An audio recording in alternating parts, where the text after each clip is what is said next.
my life's journey separated in the spiritual journey and the social journey. Type of people. In one of the videos I mentioned about two universes, the universe we find in the mind and the universe behind that, like a nature's way or law of nature manifesting. If we occupy it in the mind, we don't see the other part. So typically, what I see is that people are not much interested in knowing themselves and how it's rooted in our existence, which to me is the spiritual element that we can understand or get the intuitive sense of what it is. But because the mind has such a tool and interesting game to play with, and living in the society and the internet, that's a major dimension that we play our game. So those two universes and how they may interface may not be easy for those who are busy about making money, traveling here, getting married and have a happy life. There's nothing wrong about it, but more we get into the mind space, we may go far away from the spiritual path. Why spiritual path is important? To me, it's related to the fact that we can access to and be enlightened, awakened to know why we are here. But again, most people, I'm one of them that I have changed later, but was interested in the social aspect of what kind of a company to work, who to marry, what kind of a kids, family, and what kind of a house, where, all those are busy factors that occupies us. So the connection to the spiritual end may not be left behind, but like I said, what I want to share is the history of what I went through in my life, connecting to both ends of those two dimensions. It may take time, so there may be a part 1, part 2, maybe a few segments for this. But I want to go through from my birth and how I went in my passage of life in those two dimensions. When I was born 1948, that was 3 years after the World War II. And I'm sure the city of Tokyo, where I was born, was nearby, was very chaotic to go through the changes. My father went to the army, but he didn't mention much about what he went through. Perhaps he didn't want to talk about it, so I didn't ask the question. So there's not much to say about my father's background, but I sensed that he was not actively faced in the battle, but doing something else. My mother was, I don't know much about the background either, because she didn't talk about it and there was no reason to ask. Maybe that's a Japanese way. But what I found it interesting for me about those two people, father and mother, is that I have some qualities from my father's end and my mother's end, which I later figured out. But early on in my life, I had more influence from my father. Maybe that's also related to the Japanese society, male chauvinistic way of living from the traditions. So he was busy at work. He was very externally oriented, and personality-wise, he's an extrovert, business-oriented, having fun to talk with people, come up with a strategy, and develop some organization and prosper. And mother was the opposite, more introvert, and she liked art, perhaps religion, and very quiet personality. Just going backward a bit, my grandma came also. Actually, my grandfather and grandmother from my father's end came from the rural part of Japan, I don't know what age they came, but it's kind of like unique in the sense of moving from the rural country to the big city. As much as my father was extroverted and opportunity oriented, I had the same tendency. But my grandmother has more of a female type of a steadiness and taking care of the detail. One thing I remember and can talk about the spiritual part of it about my grandmother is that I noticed that she was afraid of death. So she went to some religious organization, and I don't know the detail about it, but one thing I remember is that when he was sleeping in the night and she wake up having a bad dream and almost making noise about it. And I felt, perhaps I was 5 or 6 years old, that my grandmother had some fear of death and some bad dream that she may have had. If I study back centuries ago of how the religions were spread out in Japan, I noticed that the life and death has been the major issue, and I noticed there are some pictures of what the hell it would look like. So as a part of the strategy, let's call it, for the religious organization to prevail, they mention about the hell, the suffering, and therefore they can convince people to join certain religious organization. I think my grandmother had some sense of that, but not so strong, but that's something that I remember. My father, I didn't get many sense of him interested in religion except to see him clapping the hand and bowing when he go through the shrine as a custom. When I was little, I have no idea what's the meaning of it, and probably because of the influence from TV, although the TV was not there early on, but I got the sense of how the American people live through TV. And contrasting to the life in Japan, I noticed that the American life sounds much more advanced and more progressive. What it means is that there was no notion of the spiritual end, but more about prosperity, luxury, big house, good family, that kind of orientation. Compared to that, the Japanese setting, my parents' setting, was more, how can I say this, outdated. There was even the well to pick up the water from underground. And this is probably 30, 50 minutes from the center of Tokyo. So it's not so far away. But still, that was the setting. And our sewage system was not well developed. So there was a sense of a very traditional way of living compared to the American way of living that I noticed. So as a little child, I was impressed about the advanced state of how people lived. My aunt, I can talk about, is part of the puzzle that I think I can talk about, the result, because she was, for whatever reason, married with an American after the war, which was unthinkable at the time because Japan and Americans fought each other. And her husband came to Japan and doing some work, maybe something related to intelligence, I'm not quite sure about. But whatever the reason, they got married, and that's unheard of in that state of Japanese. They're thinking that we're beaten in the World War II, and then my aunt got married with an American. So she was disbanded, is that the word, from her family.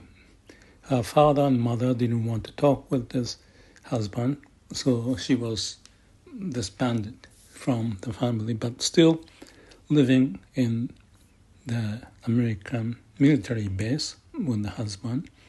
So there was the influence for me to get the sense of what the life with American may look like. I remember when I was in high school visiting them and staying one night. They had a barbecue, and I could feel the sense of how the American life may be. So as much as I mentioned my grandmother from father's end came from the rural part of Japan to Tokyo to do business, and my grandfather sounded like a very successful businessman. At the age of 50, he accomplished what he wanted to do, and he was drinking and having a happy time, except he didn't live long. Again, I didn't hear much about his story, but I got the sense that he was very entrepreneurial, as much as my father had the sense of an entrepreneurial business sense to succeed in what he do. And that may have impacted me to be exploratory in terms of my work-related things down the road, as much as going or moving from Japan to the U.S. at the age of 25, 26, few times, and then through work, and then at the age of 31 or 32, I decided to move pretty much permanently to the U.S. just to explore the opportunity through business as well as having fun and not to be confined way that they had in Japanese organization. So that's another story about the social dimension of what I have gone through in my life. But I'm just trying to share the rough idea of where I came from, what's the family like, what the setting is like, and how I was growing and exploring into the business end. And I can touch on the spiritual end, perhaps connected to my grandmother and my mother's orientation, more introvert, and related to more sincere, faithful, but almost like, there's a Japanese expression, women walks 3 steps backward from their husband walking. So she was very quiet, doing the household work throughout her life. I can talk more about it because I didn't like the woman to be so confined with the family, but that's another story that I realized that the Japanese way I wasn't quite sure about. So my aunt's influence on me, even though there's no specific incident, but just exploring my time with my aunt, barbecue, visiting to the military base, and even to the point that in the high school I joined what they call the English-speaking society to learn English, and then I visited, I forgot the name of the military base in Tokyo, having some exposure as much as when I was in high school going to the Lake Nojiriko. And there we have this English-speaking society have a week or whatever time that we spent to learn English, which I was not a good student even now. But in that situation at Nojiriko, there was a foreigners village with the Americans. So I get to know some people and got some flavor of their personality, attitude. They are more outspoken compared to Japanese. And I was trying to figure out the Japanese system, American system, influence from TV, and as much as the values that they have, Americans, as much as the Japanese end of it, more kind of feudal, male chauvinistic society, and how it influenced for my work later, and then how I thought I could navigate in that setting. But that's another story. Related to the spiritual end, there was one major event I can talk about, which is in my high school days. I was in a high school where I didn't have to study for the college, so we had a great time of having fun. So I read many, many, many books all over the different categories, and I had to commute actually 1.5 each way from the house to the high school and then another 1.5 to come back to my house. So I could read tons of books. And I enjoyed the German literature quite often, Goethe or Hesse, but I basically read everything I can think of. I was one of the top ranking reading guy in my high school in terms of the volume of the books that I read. The main event happened in the spiritual arena for me was when I read the book by Blaise Pascal titled Pensées, Thought Pieces. And it's just random thought pieces put together as a book. And I read it. I still remember perhaps I was 16 or 17 years old. And the discussion there was about how minute we are in the universe. Tiny bit of existence individually. And what's the point of earning money, fame, and eventually you die? And what's the point of life? I cannot say anything more than that. But that was the first time it hit me. What is the point of my living? What's the meaning of work and what accomplished you may get? So I remember that the sense was as if I was in the darkness. I didn't know which way to look at. Even you look at, it's beyond this infinite space that's out there, and the infinite time that it has been and will be. So what is the point of this existence? That was a major event. While I was happy to be with friends and we did lots of fun things, but that was an internal thing I experienced.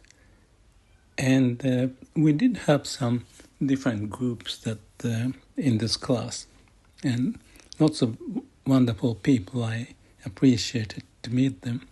But they are a group that I play with. They are a group that I noticed they are more of a philosophical or even possibly spiritual, but not too much. But they tend to be more about talking and conceptualizing, philosophizing, and they have lots of discussion. The other group is just a fun, having fun group that I was more associated with early on. But after a certain stage, I get involved with the other spiritual part of the group.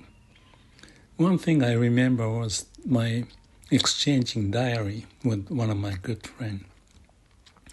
And that was, I think that was his idea, that let's exchange diary, what we think about, and then after a week, whatever the term, I don't remember anymore, exchange and read my friend's diary, and then respond back and have dialogue.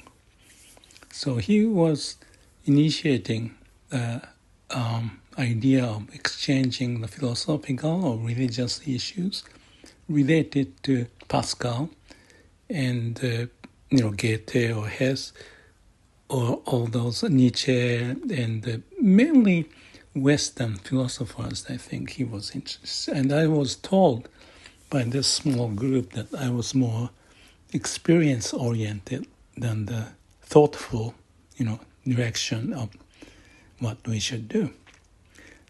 I could listen to the conversation and logic, but I didn't go much further because, number one, I didn't have the life experience to make any judgment. That's me thinking now, but at the time, I couldn't associate with this metaphysical discussion, especially how does this discussion relate to my living being. So maybe it's more of a discussion group than anything else. And sometimes we spend overnight just talking about it. It was interesting, but I felt isolated in a way that I couldn't belong there, in the way of just as if you know something about philosophers and they talk about it, but I didn't have a firm sense of perhaps connected to the experience space to say what's the point that I can, add value to it. So I was listening, but thrown me into a new group way of thinking and see if I may fit or not. So that was the case when I was 16 or 17. Just quickly going forward, after that, and into the college and into work. Before I close, what I can say is that I start to not pay attention to the spiritual as much, but I got busy with the friends, women, sports, traveling, exploration, America, visiting Hawaii, get more experience before I make any judgment as to which way to go. I was just in the process of experiencing life the best I can. As much as I read tons of books, I wanted to explore a lot in different dimensions. And in the next round, I'll go into the different phase of my life, work, and the spiritual element, how they are tied together or related together, and on.